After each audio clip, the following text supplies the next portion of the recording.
El 20 de abril de 2006, exactamente a las 6 de la mañana, el estruendo ensordecedor de las balas de plomo y el humo asfixiante del gas lacrimógeno rompieron violentamente el silencio en el horno alto número 2 de Lázaro Cárdenas, Michoacán.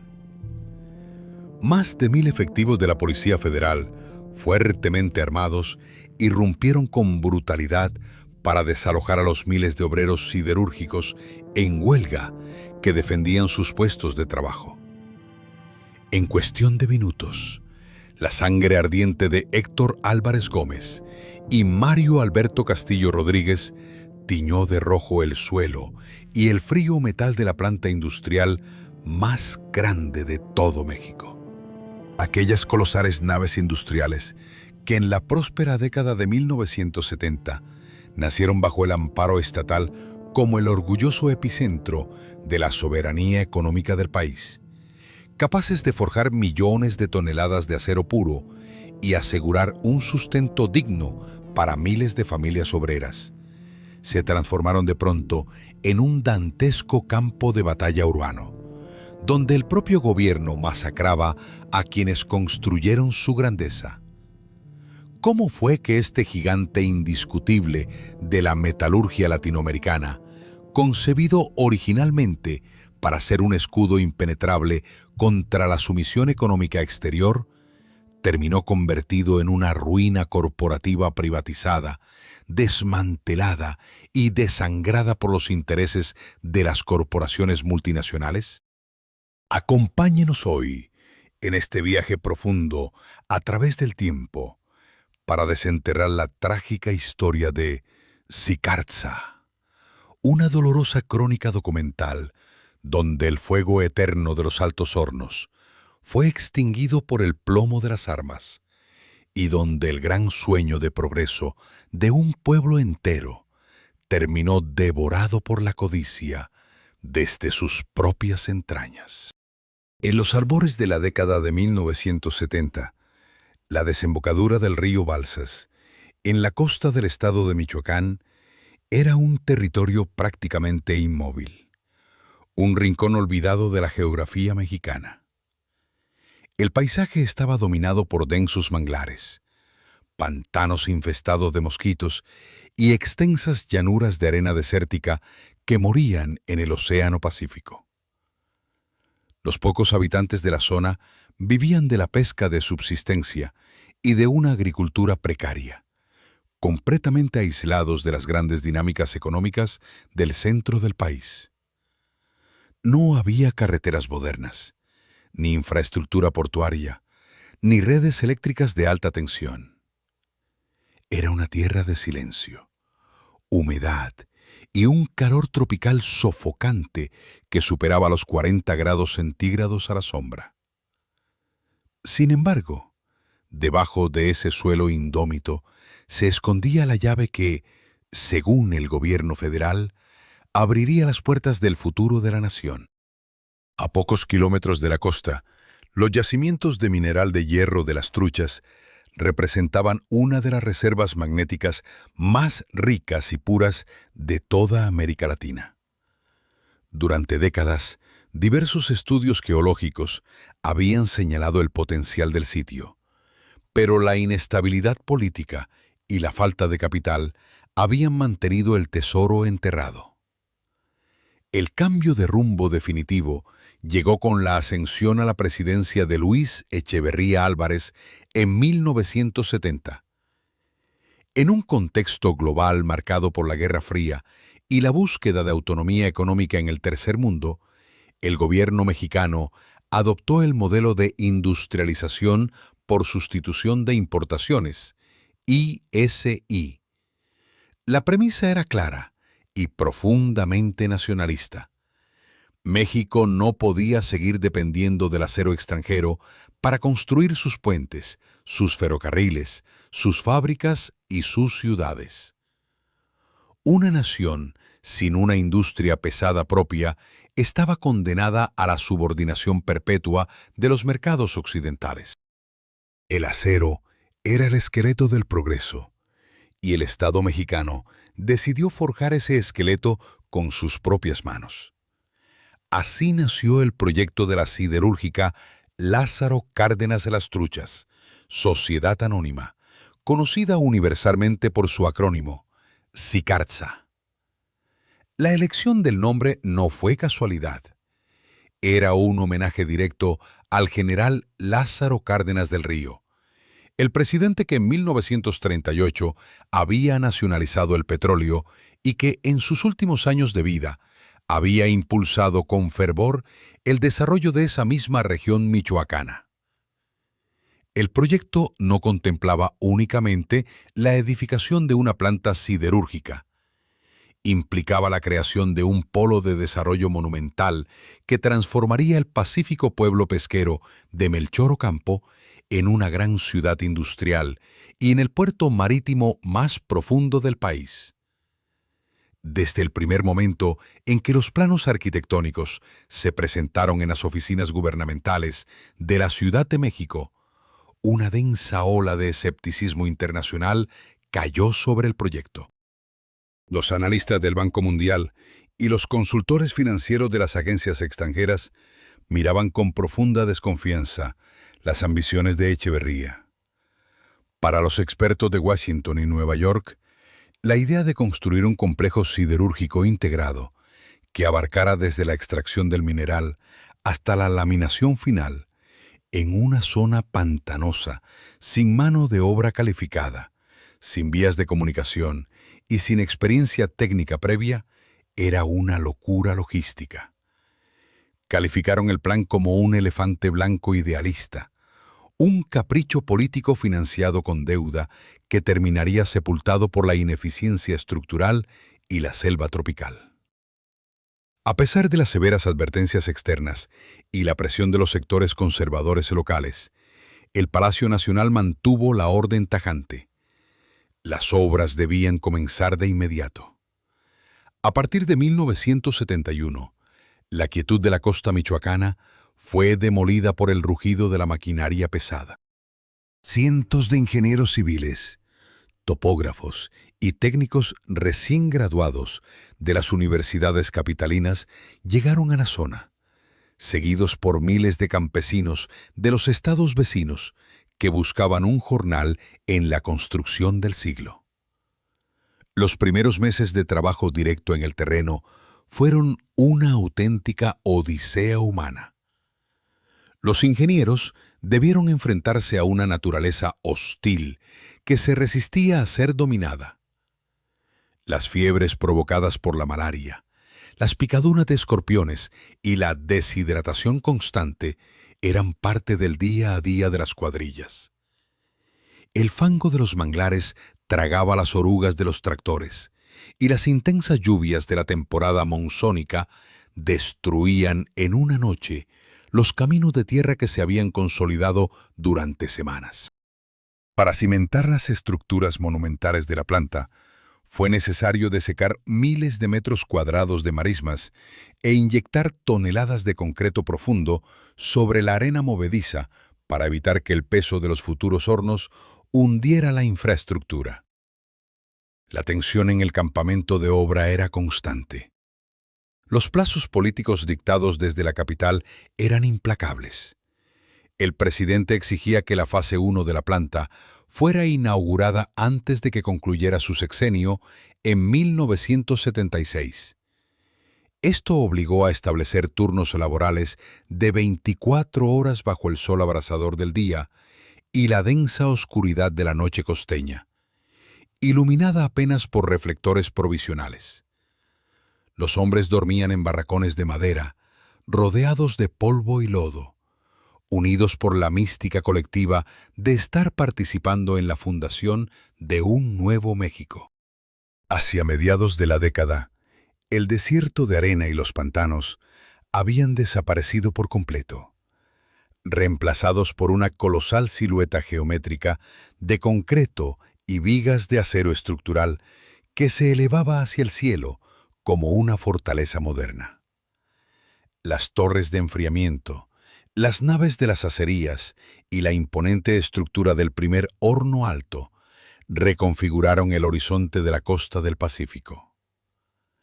La inversión estatal había sido astronómica, financiada en gran medida por créditos internacionales que comprometían las finanzas públicas.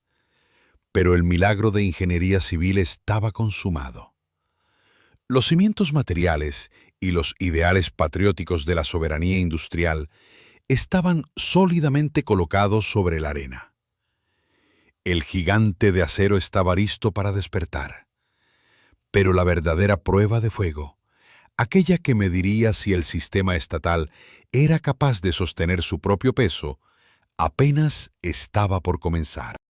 El 4 de noviembre de 1976, los termómetros del orgullo nacional marcaron un hito imborrable en la historia industrial de México.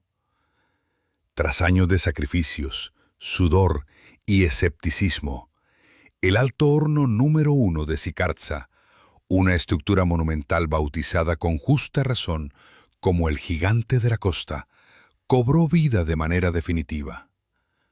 Cuando los técnicos ordenaron la primera colada de arrabio, un torrente cegador de hierro líquido, a más de 1500 grados centígrados, brotó del crisol, iluminando las naves de la acería con destellos blancos y anaranjados que competían con el sol del mediodía. Las chispas flotaban en el aire denso y saturado de gases, mientras los ingenieros y los obreros, con los rostros cubiertos de hollín y fatiga, rompían en un aplauso cerrado que se mezclaba con el rugido ensordecedor del coloso de acero. México acababa de demostrar al mundo que era capaz de domar el fuego y fundar su propia soberanía metalúrgica. Con la fase 1 plenamente operativa, el complejo industrial se transformó en una maquinaria de productividad sin precedentes en toda la región latinoamericana. La planta alcanzó con rapidez su capacidad nominal máxima, consolidando una producción histórica de 1 millón de toneladas métricas de acero líquido al año. Las colosales naves de laminación trabajaban sin interrupción las 24 horas del día, transformando los lingotes ardientes en millones de toneladas de varilla corrugada, alambrón de alta resistencia y perfiles estructurales esenciales para el desarrollo nacional. Cada cargamento de acero que salía de los talleres de Sicartza servía para levantar las grandes presas del país, cimentar los rascacielos de la Ciudad de México y expandir las redes ferroviarias que unían las fronteras. El complejo no era una simple fábrica. Era el motor principal que bombeaba la materia prima para la modernización del territorio mexicano. Esta explosión productiva trajo consigo el momento de máxima prosperidad humana y social en la historia de Michoacán, transformando de forma radical la fisonomía de la costa. El pequeño asentamiento de Melchor Ocampo quedó sepultado bajo el vertiginoso crecimiento demográfico, dando paso a la floreciente ciudad de Lázaro Cárdenas, que en menos de una década pasó de tener unos pocos miles de habitantes a superar una población de 100,000 residentes. En la cúspide de su esplendor, Sicartza se convirtió en el empleador más importante del estado, sosteniendo una plantilla laboral fija de 6.500 obreros sindicalizados, integrados en la combativa e influyente Sección 271 del Sindicato Nacional de Trabajadores Mineros y Metalúrgicos. Además, la actividad de la planta generaba más de 25,000 empleos indirectos en los sectores de transporte, servicios públicos y comercio marítimo. El empleo siderúrgico se convirtió en sinónimo de estabilidad y ascenso social. Un boleto directo hacia una vida digna que pocas regiones de la provincia mexicana podían ofrecer en aquellos años. Para los obreros y sus familias, pertenecer a la gran comunidad de Sicartza significaba habitar un oasis de bienestar social auspiciado por el Estado protector. La empresa pública construyó extensas colonias obreras con servicio de agua potable, electricidad y pavimentación completa, rompiendo con el patrón de marginación rural de la zona. Se edificaron modernas clínicas médicas exclusivas para los trabajadores, escuelas primarias y secundarias para sus hijos, y cooperativa de consumo masivo que ofrecían alimentos e insumos básicos a precios subsidiados por el gobierno federal. Los salarios de los metalúrgicos de la sección 271 se situaban muy por encima del promedio nacional, complementados con generosas prestaciones, aguinaldos y fondos de ahorro. El orgullo obrero se respiraba en las calles de Lázaro Cárdenas. Los hombres caminaban con sus uniformes grises y sus cascos amarillos, con la certeza absoluta de que su porvenir y el de sus descendientes estaba plenamente garantizado por la inmutabilidad del acero estatal. Sin embargo, detrás de las impresionantes cifras de producción y la aparente felicidad de las colonias obreras, comenzaron a gestarse las primeras grietas silenciosas en los cimientos del sistema. La bonanza petrolera que experimentó México a finales de la década de 1970, bajo la administración del presidente José López Portillo, inundó las arcas públicas de recursos y alimentó una profunda autocomplacencia en la cúpula directiva de Sicarza. La planta comenzó a sufrir los síntomas clásicos del gigantismo estatal y el clientelismo político. La estructura administrativa se hipertrofió de forma alarmante. Las oficinas de los altos ejecutivos en la Ciudad de México se llenaron de burócratas, asesores y operadores políticos que poco o nada sabían de los procesos técnicos de una acería, pero que devoraban una parte sustancial del presupuesto operativo en sueldos y prebendas. La productividad real por trabajador empezó a estancarse, disimulada únicamente por las constantes inyecciones de subsidios federales que cubrían las ineficiencias financieras. Los canales de comunicación entre la gerencia y los mandos técnicos del taller comenzaron a obstruirse debido a la rigidez burocrática. Peor aún, la dirección de la empresa ignoró sistemáticamente las primeras señales de advertencia que emitía el mercado internacional, donde la aparición de tecnologías de fundición más eficientes y la sobreproducción global anunciaban una inminente caída de los precios del acero. Convencidos de que el Estado mexicano mantendría los subsidios de forma eterna gracias a los ingresos del petróleo, los administradores políticos de la planta continuaron gastando sin control, desatendiendo la modernización de los equipos originales y postergando las reformas financieras necesarias. En el momento más alto de su gloria, rodeada por el resplandor de sus hornos y el aplauso de sus miles de obreros, Sicarza había comenzado a incubar la enfermedad que, pocos años después, desencadenaría su primera gran crisis estructural. La ilusión de la opulencia petrolera, que había embriagado a México a finales de los años 70, se desvaneció de golpe en el fatídico año de 1982. En agosto de ese año, el secretario de Hacienda anunció al mundo que el país no podía cumplir con los pagos de su colosal deuda externa. El desplome de los precios internacionales del crudo y el aumento desmesurado de las tasas de interés en Estados Unidos empujaron a la economía mexicana al borde del abismo.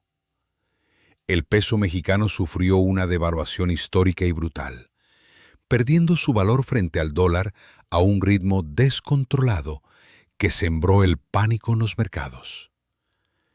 La mítica promesa presidencial de defender la moneda nacional como un perro se transformó en el eco amargo de una nación en bancarrota.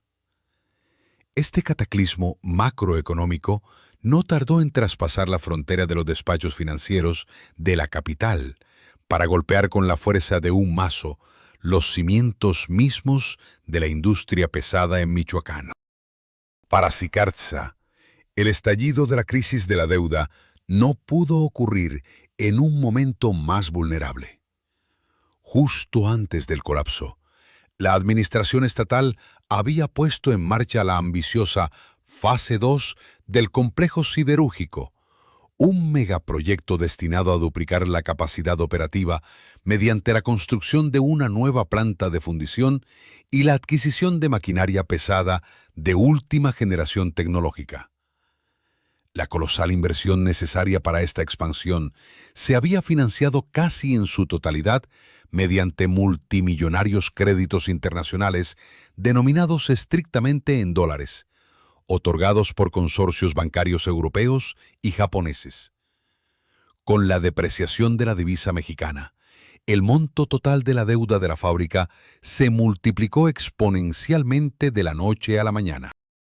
Los ingresos de la siderúrgica, obtenidos de un mercado interno ahora deprimido y asfixiado, se pagaban en pesos debilitados, mientras que las obligaciones financieras internacionales exigían billetes verdes que el Estado ya no poseía.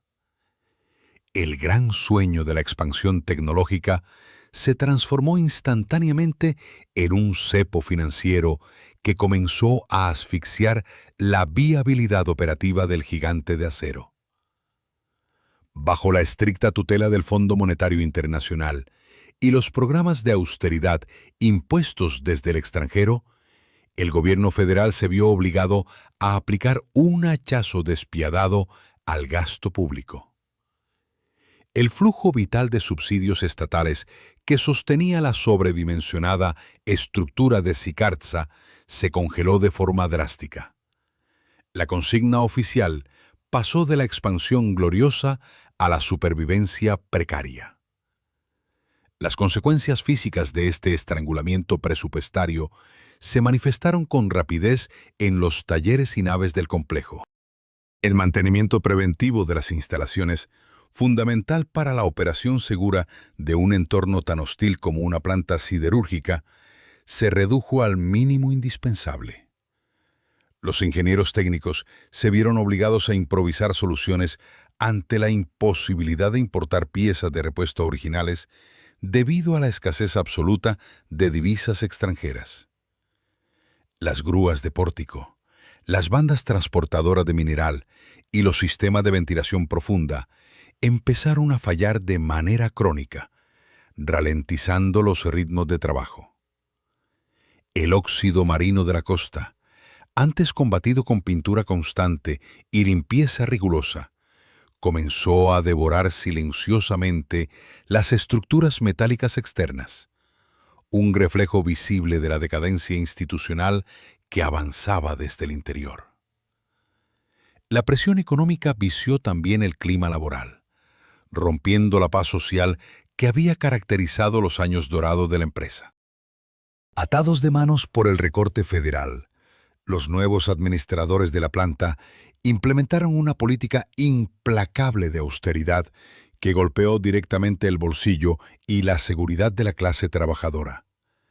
Se cancelaron de forma unilateral las jornadas de tiempo extra, se redujeron los bonos de productividad y se congelaron los salarios a pesar de que la inflación nacional devoraba el poder adquisitivo con voracidad. Peor aún, las inversiones en equipo de protección personal y sistemas de seguridad industrial se postergaron indefinidamente, aumentando el riesgo diario en las zonas más peligrosas del complejo. Los obreros de la sección 271, habituados a un entorno de bienestar y protección estatal, contemplaron con indignación cómo las promesas de prosperidad eterna se disolvían en el aire junto con los gases de los hornos. El resentimiento comenzó a fermentar silenciosamente en los vestidores y comedores de las naves industriales. Las asambleas sindicales se volvieron ríspidas y tensas. Las consignas de orgullo nacionalista se dieron el paso a encendidos discursos de resistencia obrera contra la traición administrativa. La brecha entre la gerencia y la base trabajadora se ensanchó irreversiblemente, sembrando la semilla de un conflicto profundo que amenazaba con paralizar al coloso en cualquier momento. Sicartza había dejado de ser el estandarte inexpugnable del progreso de México para convertirse en un paciente en estado crítico, sostenido únicamente por la inercia de su propio tamaño. Las decisiones operativas ya no se tomaban pensando en la eficiencia metalúrgica o en el bienestar social de Lázaro Cárdenas, sino bajo la presión asfixiante de las hojas de cálculo de los acreedores internacionales. El humo que seguía saliendo de sus chimeneas ya no simbolizaba la marcha triunfal de una nación industrializada, sino el esfuerzo agónico de un sistema que quemaba sus últimos recursos físicos para no desplomarse por completo. A medida que avanzaba la segunda mitad de la década de 1980, la tensión acumulada en los pasillos de Sicarza encontró una voz unificada y poderosa. La sección 271 del Sindicato Nacional de Trabajadores Mineros, Metalúrgicos y Siderúrgicos. Lo que inicialmente se había concebido como un órgano de mediación laboral bajo la tutela del Estado, se transformó radicalmente en un bastión de resistencia proletaria irreductible. Los obreros, atrapados entre la hiperinflación nacional que devoraba sus salarios y la indiferencia burocrática de una administración presionada por acreedores internacionales, se agruparon en una alianza de acero humano. La sección 271 ya no negociaba con sumisión. Exigía el cumplimiento estricto de los contratos colectivos y la restitución de los derechos laborales pisoteados por las políticas de austeridad impuestas desde la Ciudad de México. El punto de quiebre definitivo se materializó a finales de la década, con la convocatoria a huelgas generales de una magnitud nunca antes vista en la costa michoacana. Las sirenas que habitualmente marcaban el inicio de los turnos de producción comenzaron a emitir un sonido largo, lúgubre y continuo, anunciando el cese total de las actividades operativas. Miles de hombres abandonaron las herramientas de precisión, apagaron los motores de las bandas transportadoras de mineral y salieron en masa hacia los patios principales del complejo. El silencio industrial se apoderó de los talleres, roto únicamente por el murmullo masivo de una marea humana enfundada en overoles de lona y cascos amarillos, decidida a no dar un solo paso atrás ante los recortes patronales. La huelga de Sicarza no se limitó a un simple paro de brazos caídos. Los obreros, con pleno conocimiento de la infraestructura y poseedores de una disciplina férrea, forjada en los años de trabajo al pie de los hornos, tomaron el control físico de los accesos estratégicos del complejo.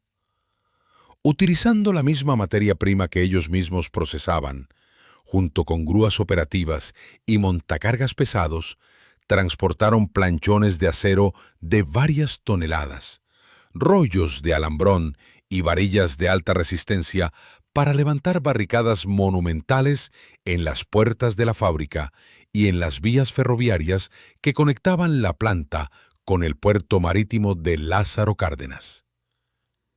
Las entradas se transformaron en auténticas fortificaciones defensivas intransitables. El ambiente en los alrededores de estas barricadas improvisadas se saturó rápidamente de una tensa calma.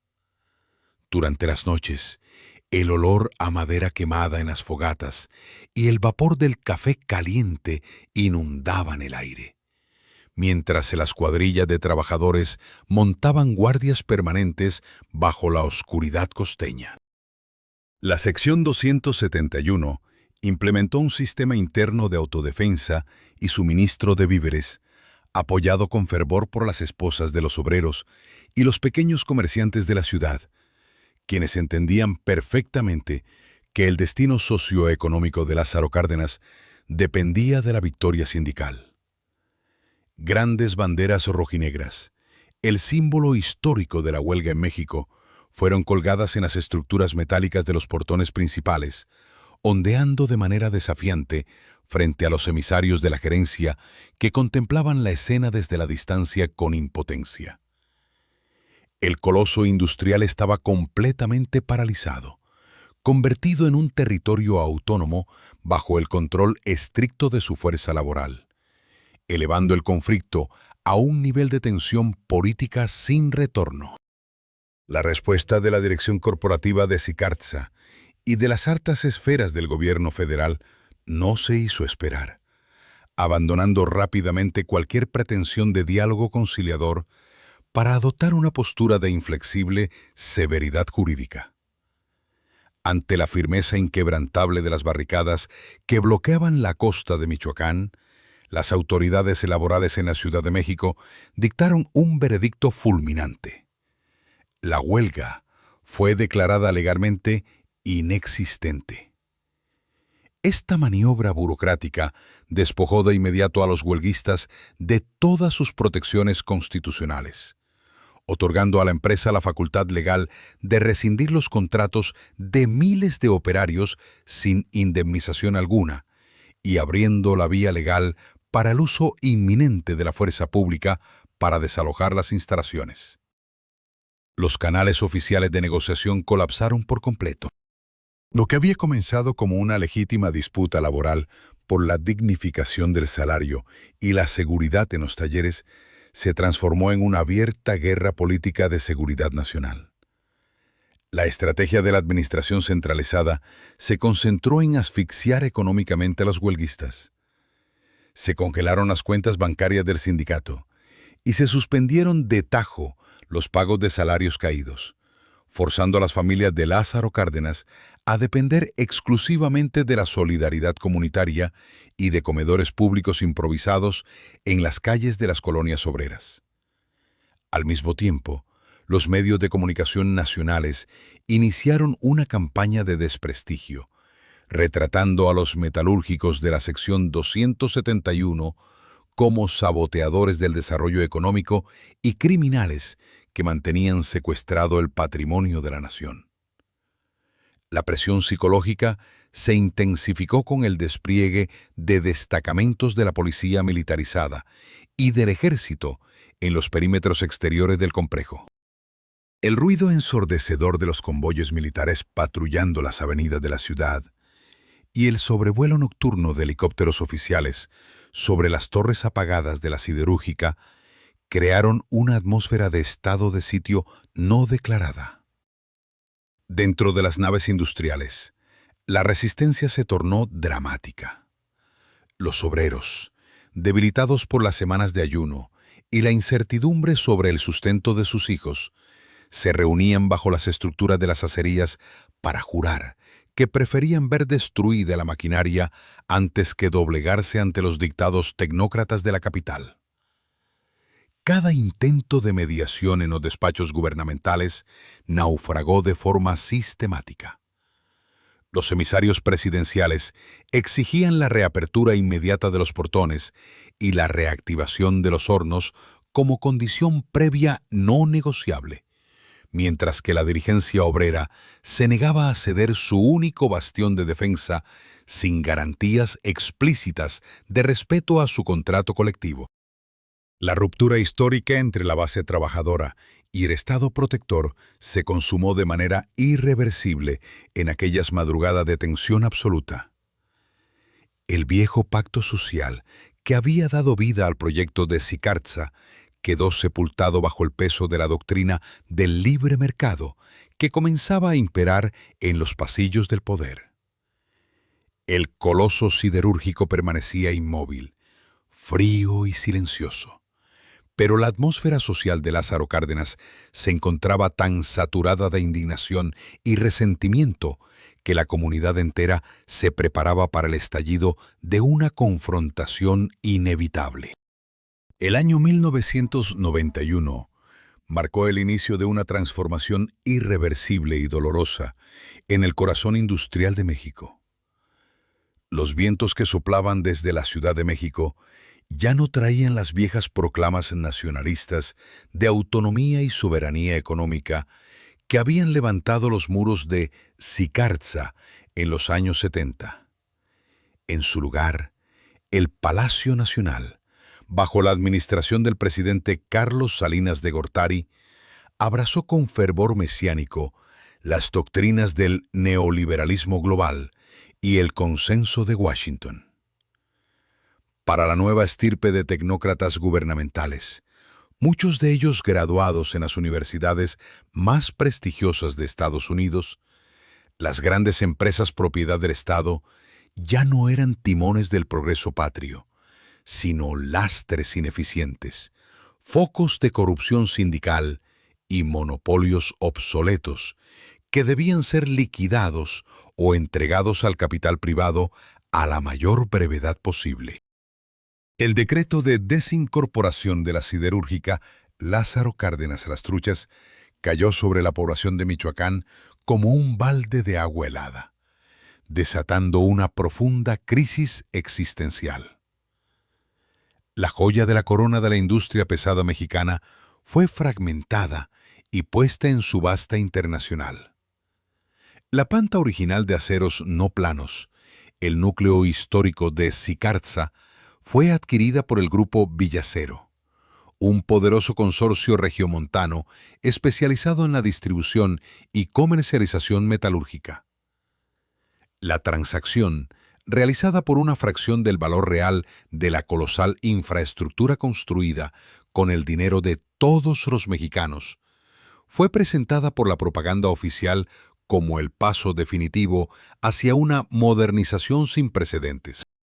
Los discursos oficiales prometían que la inyección de capital privado sanearía las finanzas, traería tecnología de punta y colocaría a la planta en la vanguardia de la competitividad mundial dentro del recién firmado Tratado de Libre Comercio de América del Norte. Sin embargo, la realidad detrás de las promesas de prosperidad corporativa se manifestó con una brutalidad administrativa inmediata. La llegada de los nuevos ejecutivos privados a los despachos de Lázaro Cárdenas no significó el inicio de una era de inversiones tecnológicas, sino el despliegue de un plan de reestructuración despiadado que operó como una guillotina sobre la fuerza laboral. El eufemismo de la optimización operativa se tradujo rápidamente en la ejecución de despidos masivos que vaciaron los talleres de sus trabajadores más experimentados. Miles de empleados administrativos, supervisores técnicos de carrera y obreros de base recibieron sus cartas de rescisión contractual en cuestión de semanas. Departamentos enteros dedicados al mantenimiento profundo de la maquinaria pesada fueron desmantelados de golpe para ser sustituidos por esquemas de subcontratación o outsourcing, una maniobra que no solo abarataba los costos de operación directos, sino que fragmentaba de forma deliberada la unidad y la capacidad de resistencia del movimiento obrero. El verdadero objetivo de la nueva administración privada era el desmantelamiento sistemático del contrato colectivo de trabajo de la sección 271, considerado por los nuevos dueños como un obstáculo intolerable para la rentabilidad financiera. Una a una, las conquistas sociales alcanzadas a lo largo de 2 décadas de luchas sindicales comenzaron a ser trituradas por la lógica implacable del libre mercado. Las cooperativas de consumo masivo, que garantizaban alimentos a precios justos, fueron clausuradas de forma definitiva. Los subsidios habitacionales que permitían a las familias acceder a una vivienda digna se congelaron. Y el sistema de atención médica especializada dentro de la planta sufrió recortes drásticos que mermaron la calidad del servicio. Los obreros contemplaron con una mezcla de impotencia y gravia cómo el andamiaje de bienestar social que el Estado les había otorgado como socios de la construcción nacional era demolido en aras de maximizar los márgenes de ganancia de los nuevos accionistas privados. El impacto psicológico e identitario de esta metamorfosis corporativa fue devastador para la comunidad metalúrgica. Se produjo un quiebre profundo en la psique del trabajador de la costa michoacana. Aquellos hombres que durante los años de bonanza se habían percibido a sí mismos como los héroes civiles de la industrialización mexicana, los forjadores del esqueleto físico de la patria, descubrieron de la noche a la mañana que para el nuevo orden económico global no eran más que meros números rojos en una hoja de cálculo, pasivos laborales que debían ser reducidos al mínimo costo posible. Las naves industriales de Sicarza, que alguna vez funcionaron como un espacio colectivo de orgullo y pertenencia comunitaria, se transformaron en entornos hostiles, vigilados por estrictos cuerpos de seguridad privada y regidos por la fría y alienante métrica del rendimiento financiero trimestral. La ciudad de Lázaro Cárdenas observó con asombro y temor cómo su motor económico perdía irreversiblemente su alma nacional, quedando atada a los caprichos e intereses de un grupo financiero que no poseía ningún vínculo moral ni histórico con la tierra que sostenía sus hornos.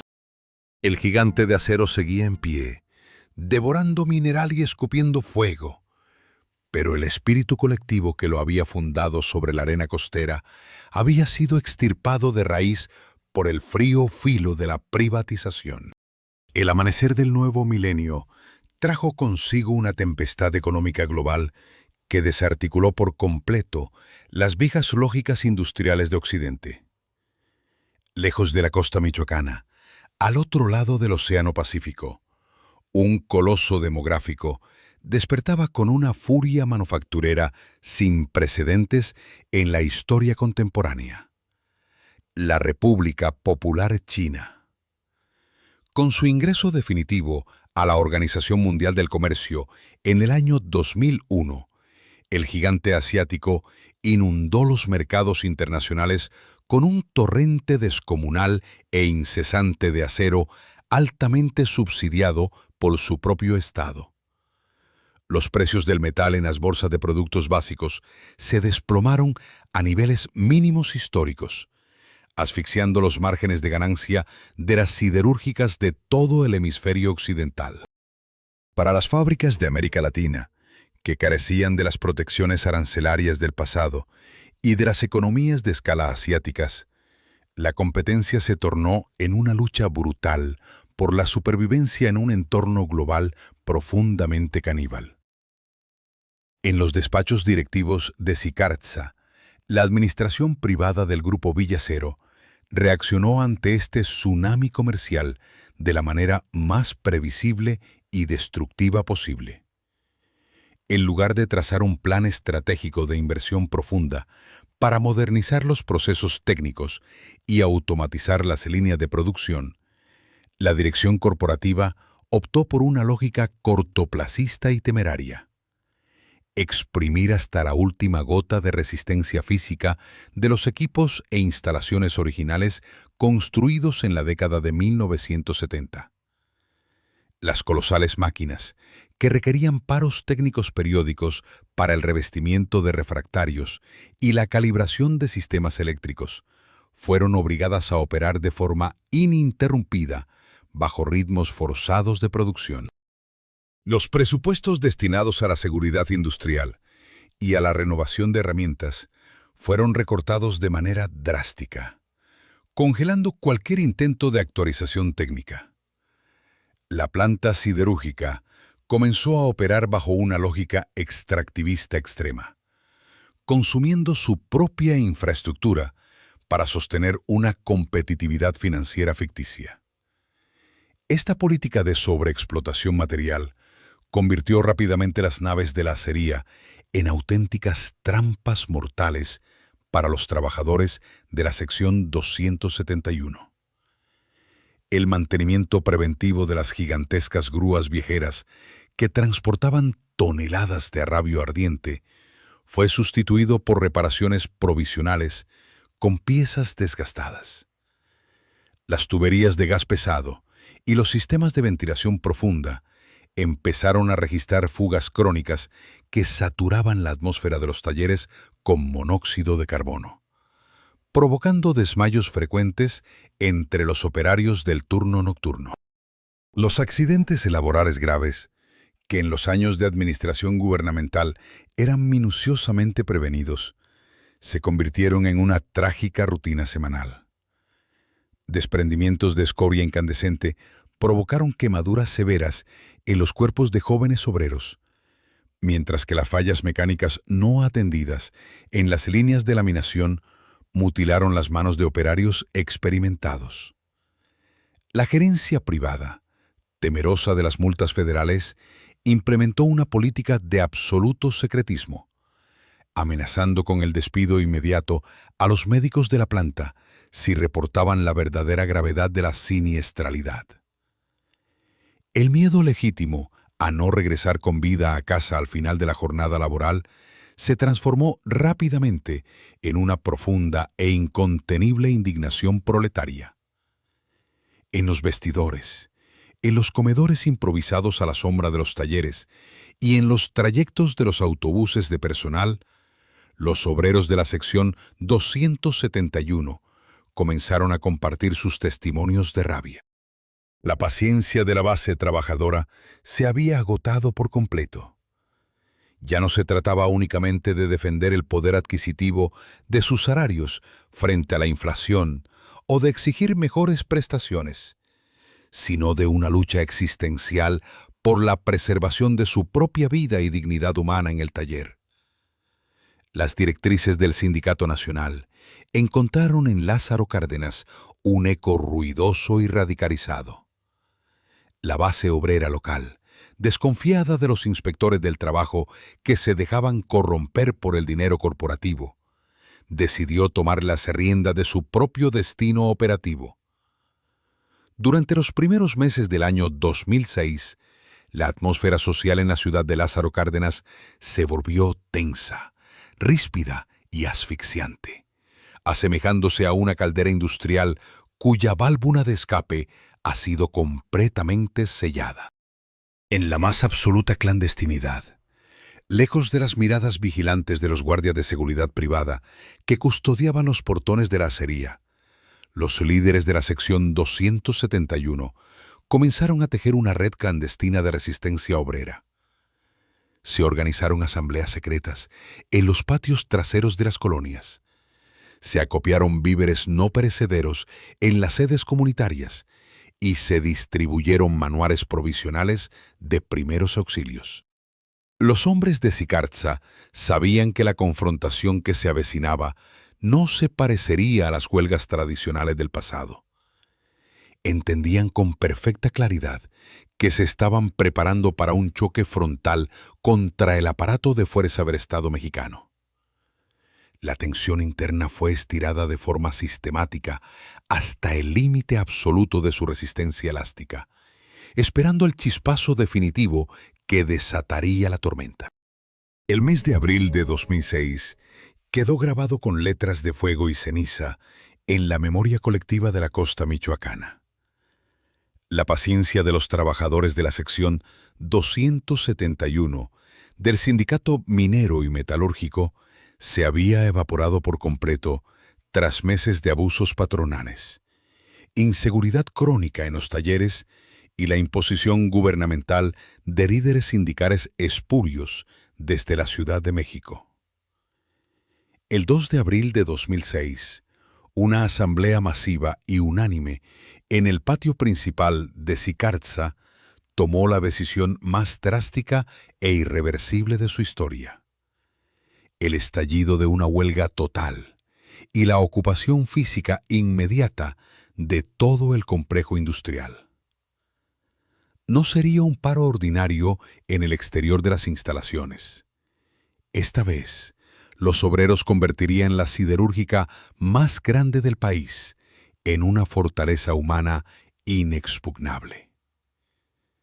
La primera fase de la toma requirió una precisión técnica absoluta y un coraje frío. Apagar un complejo siderúrgico integrado no es una tarea sencilla. Requiere un procedimiento minucioso para evitar una catástrofe industrial o la destrucción permanente de los equipos. Los ingenieros y operarios sindicalizados, paradójicamente impulsados por el mismo amor al arte metalúrgico que los vio nacer, se encargaron de realizar el lento y dramático apagado de los colosales hornos. El Alto Horno número 1, el histórico coloso de la costa, vio disminuir su temperatura por primera vez en años de operación continua. El rugido ensordecedor que había marcado el ritmo cardíaco de la ciudad de Lázaro Cárdenas durante 3 décadas cesó por completo, dando paso a un silencio sepulcral que helaba la sangre. Los canales de colada quedaron vacíos. El arrabio ardiente se solidificó en los moldes de seguridad y las chimeneas dejaron de escupir sus densas columnas de humo negro hacia el cielo del Pacífico. La producción de acero se había detenido en seco. Una vez controlados los sistemas operativos internos, los miles de obreros se distribuyeron estratégicamente por el inmenso perímetro de la planta para blindarla contra cualquier intento de incursión externa. Los enormes portones de acceso de hierro forjado fueron soldados por completo, utilizando los propios equipos de oxiacetileno de los talleres mecánicos. Detrás de cada entrada, las cuadrillas utilizaron potentes grúas de pórtico y montacargas de gran tonelaje para transportar y apilar miles de toneladas de pranchones de acero crudo, grollos compactos de alambrón y estructuras de varilla corrugada de alta resistencia. En cuestión de pocas horas, los accesos principales de la fábrica se transformaron en descomunales trincheras metálicas, murallas infranqueables, capaces de resistir el impacto de vehículos blindados. El complejo industrial ya no pertenecía a los accionistas privados ni a los burócratas del gobierno. Era ahora una comuna proletaria fortificada bajo el control absoluto de sus propios constructores. Al interior de la fortaleza ocupada, la vida cotidiana de los huelguistas adquirió una disciplina casi militar. Las naves industriales, antes ruidosas y alienantes, se transformaron en dormitorios colectivos y centros de organización política. Los obreros organizaron brigadas permanentes de vigilancia que patrullaban las 24 horas del día las torres de enfriamiento, las vías del tren interno y las escolleras del puerto marítimo. Las esposas de los trabajadores y las familias de las colonias obreras vecinas establecieron una cadena de suministro clandestina en el exterior, introduciendo sacos de alimentos y medicamentos a través de pequeñas aberturas en las cercas perimetrales de la fábrica. En las noches costeñas, bajo las sombras imponentes de las estructuras de acero apagadas, los hombres se reunían alrededor de pequeñas fogatas improvisadas. No había miedo en sus rostros, sino una determinación inquebrantable nacida de la dignidad recuperada. Sabían que el gobierno federal no toleraría por mucho tiempo aquel desafío directo a su autoridad económica, pero estaban dispuestos a defender con sus cuerpos el santuario de acero que les daba el sustento. El escenario estaba completamente dispuesto para el clímax más oscuro de la historia metalúrgica nacional. La tensa calma que envolvía la fortaleza de acero se quebró de manera violenta e irrevocable en la madrugada del 20 de abril de 2006. A las 6 de la mañana, un contingente masivo de más de 1.700 efectivos de la Policía Federal Preventiva, respaldados por fuerzas policiales del estado de Michoacán y unidades antimotines, cercaron por completo el perímetro exterior de Sicartza. La orden dictada desde los despachos políticos de la Ciudad de México era tajante, implacable y definitiva. Recuperar el control físico de la planta siderúrgica y el puerto marítimo a cualquier costo, quebrando la resistencia de la sección 271 por la vía de la fuerza estatal. El asalto comenzó sin previo aviso. Las sirenas de los convoyes oficiales rasgaron el aire húmedo de la costa, mientras los agentes federales lanzaban una lluvia incesante de granadas de gas lacrimógeno sobre las barricadas construidas en los portones principales. El humo blanco y asfixiante invadió rápidamente los patios de la fábrica, nublando la vista de los huelguistas y quemando sus gargantas. Provistos apenas de pañuelos mojados para protegerse del gas, y armados con piedras, tubos y varillas de acero corrugado que habían extraído de los talleres, los obreros se agruparon detrás de los planchones metálicos para repeler la agresión. El silbato de alarma de la planta comenzó a emitir un sonido lúgubre que despertó a toda la ciudad de Lázaro Cárdenas, convocando a cientos de ciudadanos y familiares de los trabajadores, quienes corrieron hacia el perímetro de la fábrica para defender a los suyos en una abierta batalla campal urbana. La violencia escaló de forma dramática en cuestión de minutos.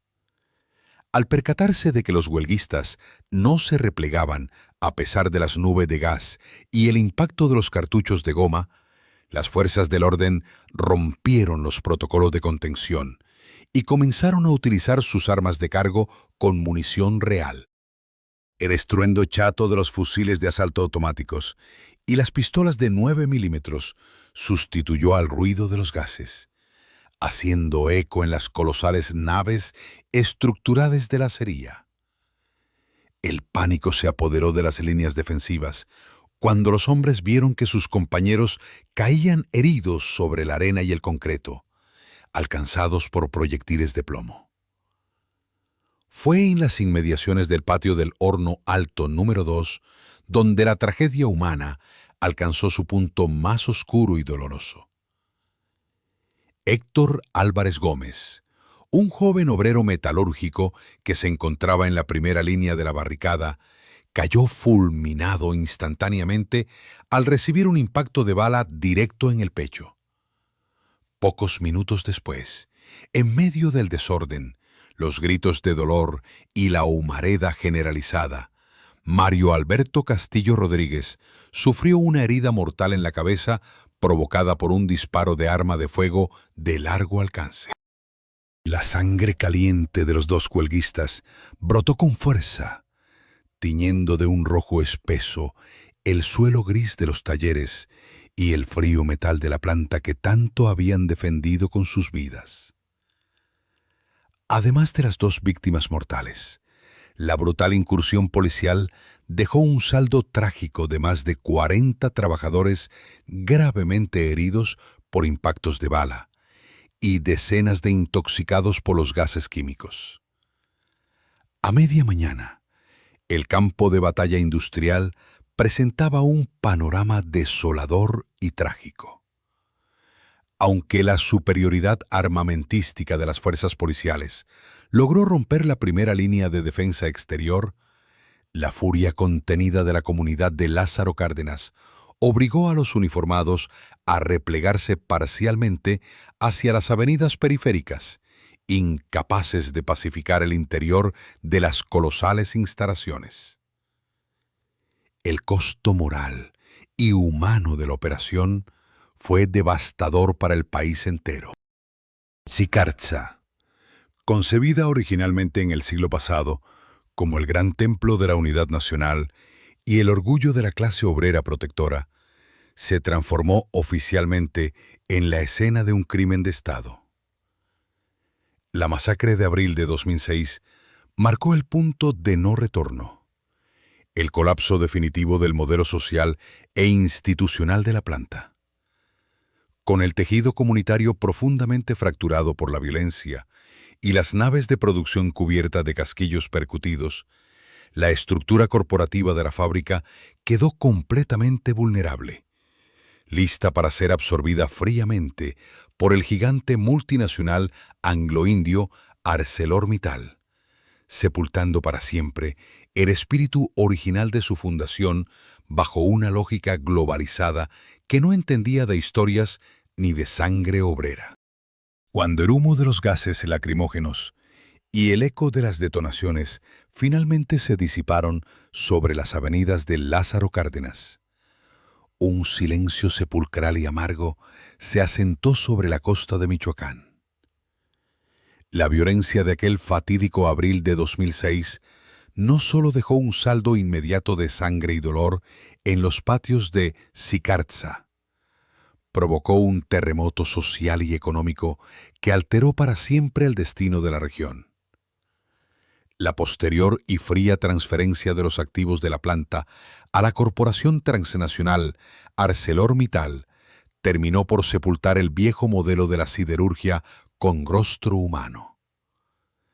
La nueva administración globalizada implementó una reestructuración tecnológica tan agresiva y automatizada que el tejido social que había sostenido a la ciudad durante 3 décadas se desmoronó por completo en cuestión de meses.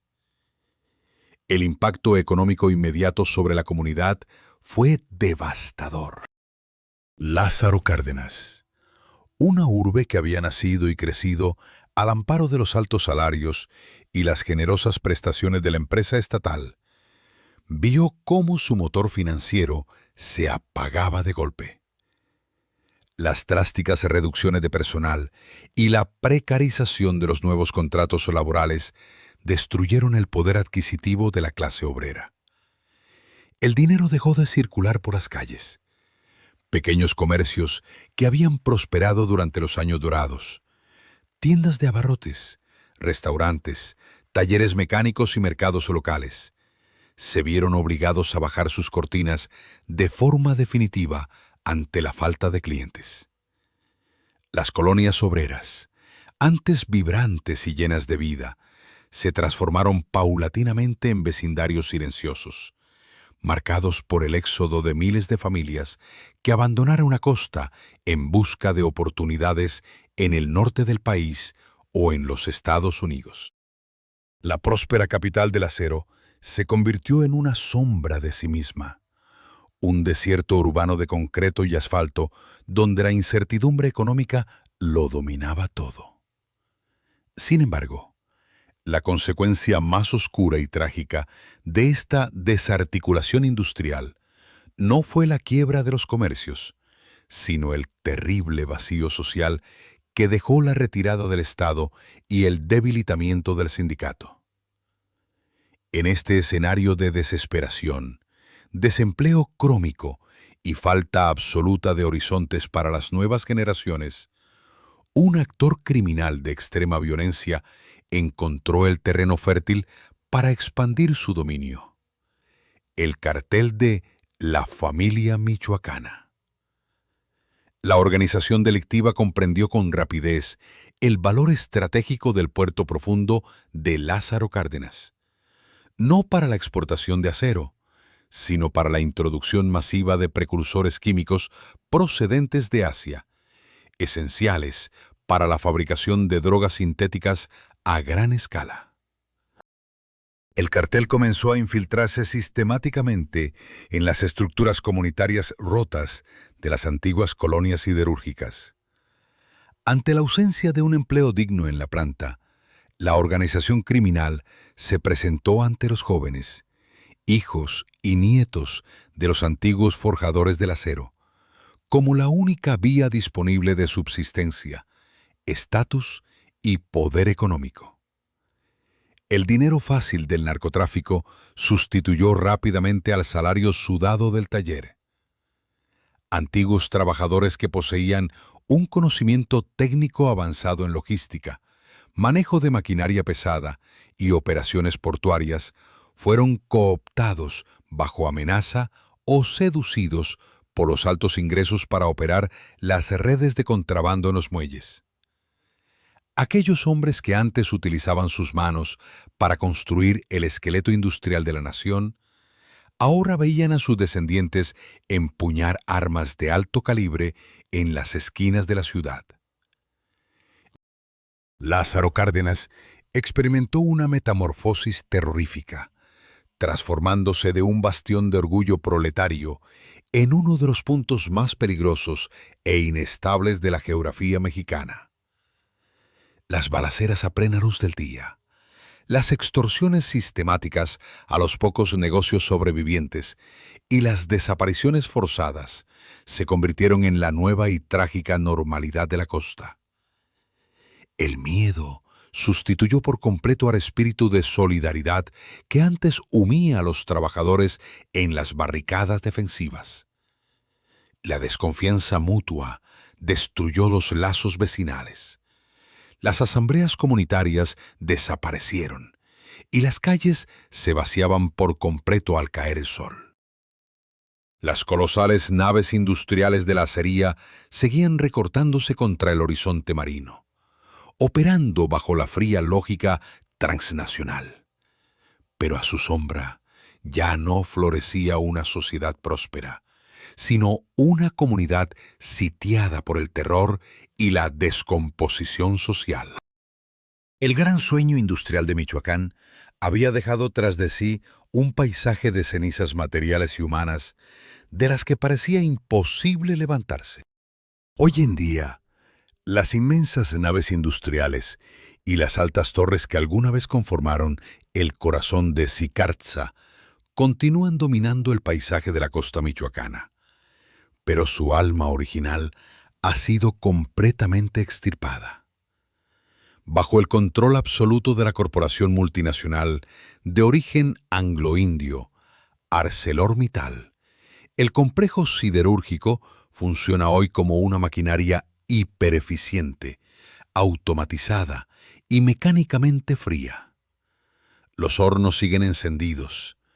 Las chimeneas continúan expulsando vapores hacia el cielo del Pacífico, y los convoyes ferroviarios transportan diariamente toneladas de acero hacia los muelles de embarque.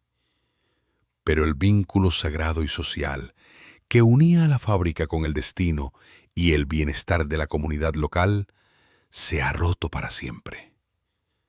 Las decisiones estratégicas ya no se toman pensando en el desarrollo social del pueblo mexicano, ni en el progreso de la nación, sino en función de las frías fluctuaciones de las bolsas de valores de Londres, Nueva York o Luxemburgo. La planta produce hoy grandes volúmenes de metal con apenas una fracción de la mano de obra que requería en el pasado, demostrando que en la era de la globalización corporativa, el factor humano es el elemento más prescindible e intercambiable de la ecuación económica. Caminar hoy por los perímetros exteriores del complejo es presenciar una profunda paradoja industrial y una alienación total. El ruido ensordecedor y comunitario del pasado, donde los gritos de los obreros y el bullicio de los turnos llenaban el aire, ha sido reemplazado por el zumbido controlado y monótono de sistemas cibernéticos, sensores digitales y maquinaria robótica pesada. Donde antes se necesitaba el esfuerzo físico coordinado y la experiencia empírica de decenas de hombres sudorosos para controlar una sola colada de hierro líquido, hoy bastan unos pocos técnicos aislados, sentados frente a pantallas de computadora en salas de control herméticas y climatizadas. Los uniformes de los operarios actuales ya no llevan los colores de los símbolos nacionales. Ahora muestran el logotipo abstracto de un imperio transnacional que no posee raíces en la tierra que pisa.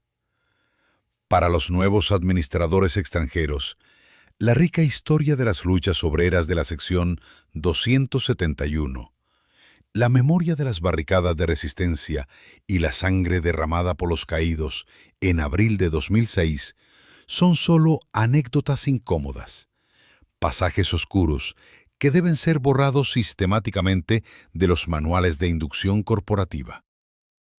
Las estrictas medidas de seguridad privada, las cámaras de vigilancia de alta definición y las cercas electrificadas aíslan por completo el complejo de la ciudad, como si la fábrica temiera el contacto con el mismo pueblo que la vio nacer de entre la arena y los pantanos.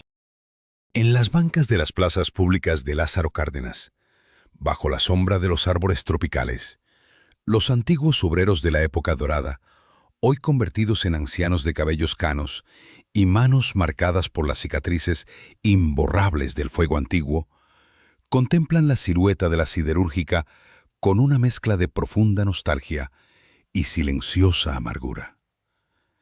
Para estos veteranos de la industria pesada, ver el gigante plenamente operativo, pero completamente ajeno a sus vidas, es como mirar un fantasma materializado de su propia juventud.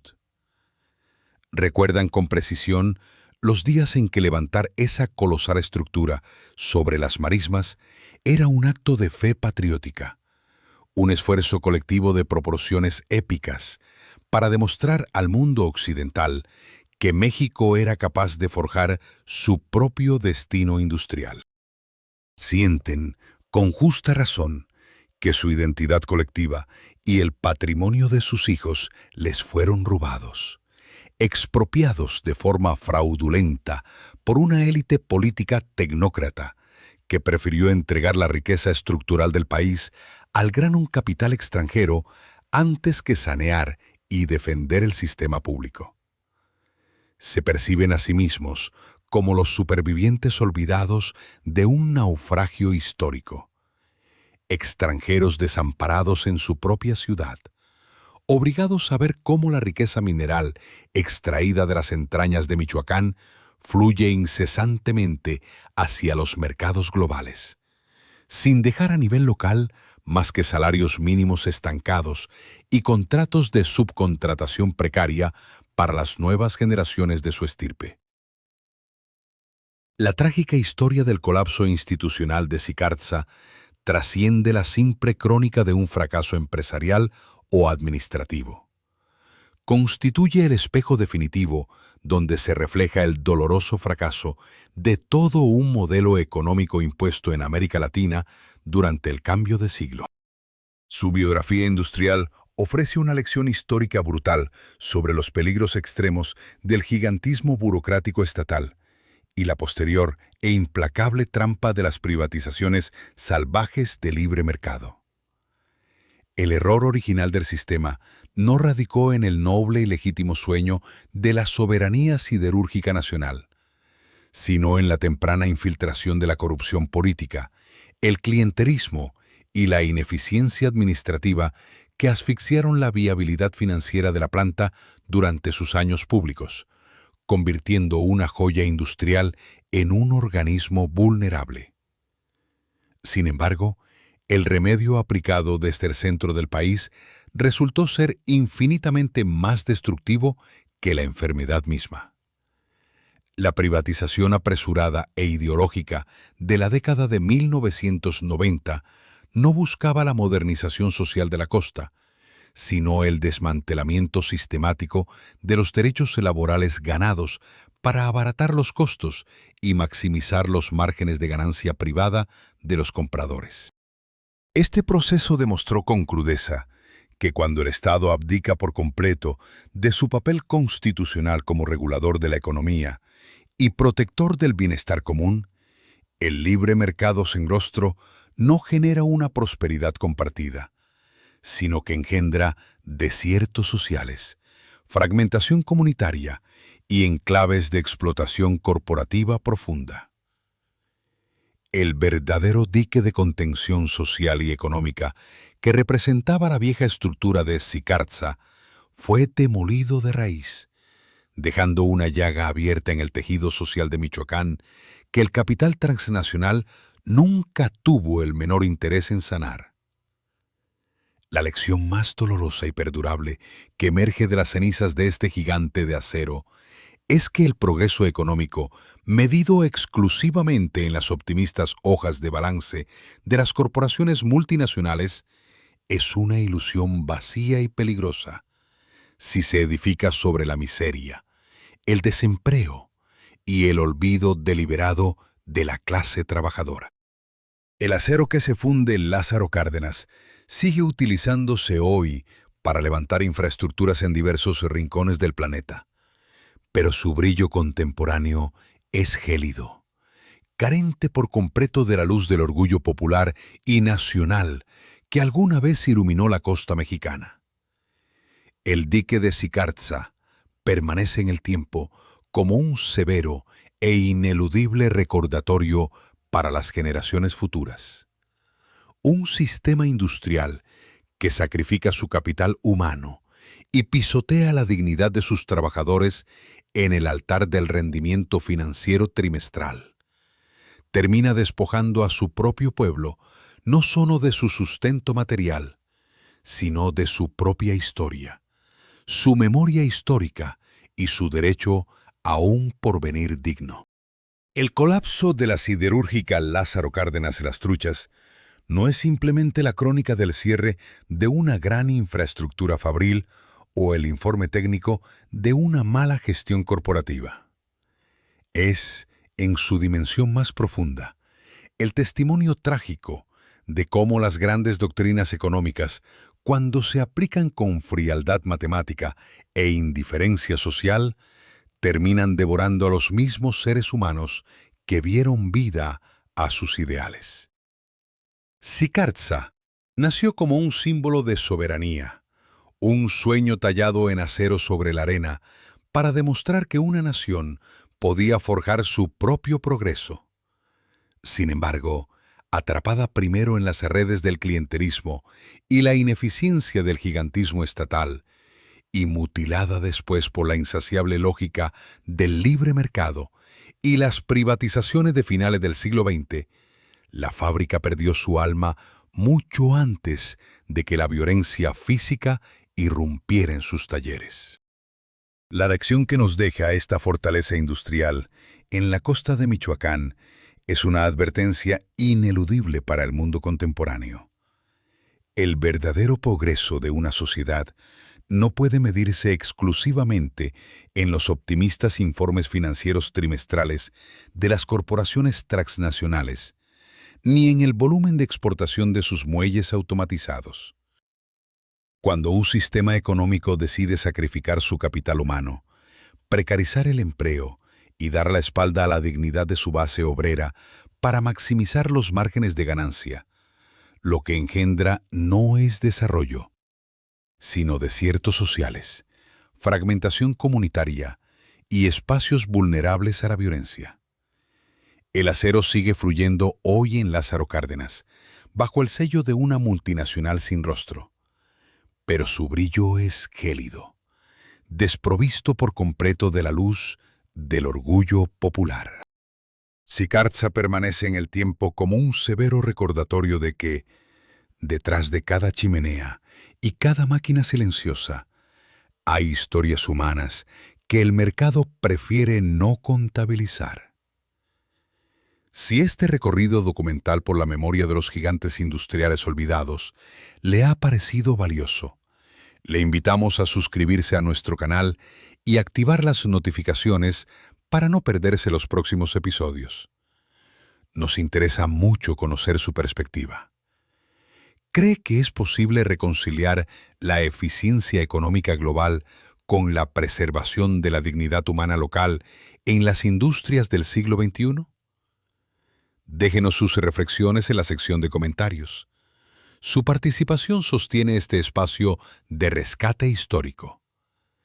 Hasta el próximo documental.